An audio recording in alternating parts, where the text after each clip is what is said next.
maanta sida aan horeba u ogeydeen waxaa garoonka ciyaaraha muqdisho stadium ka furmay horyaalkii ugu horeeyay burburkii kadib oo lagu qabto Generaal Daawud 2020 oo ay maanta labada koox oo isku aadka kooxaha Heegan iyo Horseed ay halkan ku ciyaarayaan war-saxaafadeedkan gaarka ah waxaan u qabanayaa anigoo og ka wasiir dhalinyaro sport Soomaaliyeed ahaan gaar ahaan marka aan ka hadlayo caasimadda dalka gobolka Banaadir mujtamaca ku nool in ay dad 3 milyan gaar yihiin anigoo og mujtamaca Soomaaliyeed guud ahaan in 70% ilaa 75 ay dhalinyaro yihiin anigoo og ciyaaraha sportiga sida ay xiiso ugu qabaan iyo soo celinta rajada ummadda Soomaaliyeed oo ah garoonkani uu yahay qalbigii dadka Soomaaliyeed sida Wembley ay u tahay qalbigii UK anigoo og hiwaayada gaarka ah oo kubadda cagta in aad da'yarteenu u xiiseeyaan intaasoo dhan waxaa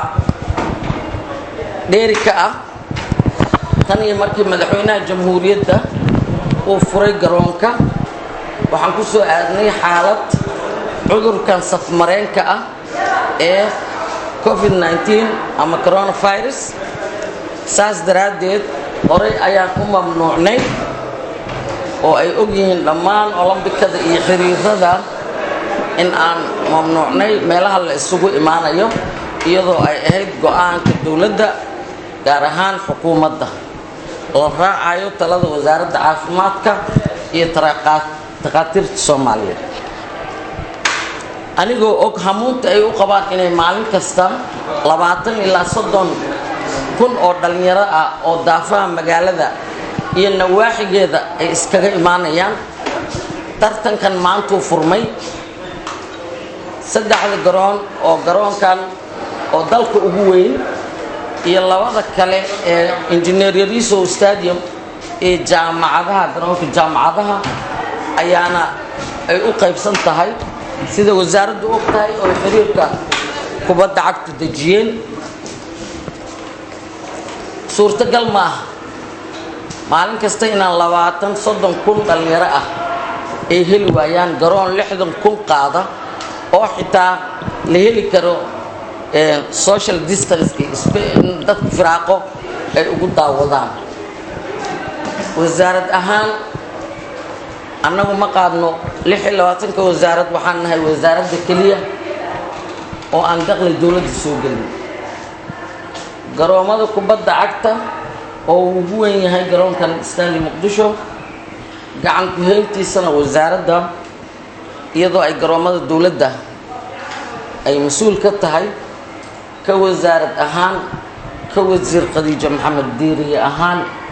gacan ku haynta maamulka garoomada waxaa mas'uul ka ah xiriirka Soomaaliyeed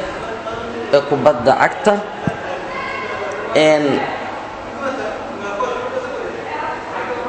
waxaana amniga guud ee garoonkan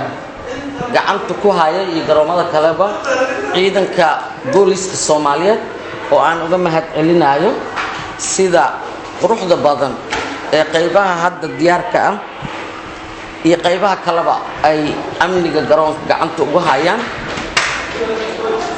maanta laga bilaabo taliya xijaar taliya ciidanka booliska Soomaaliyeed halkan jooga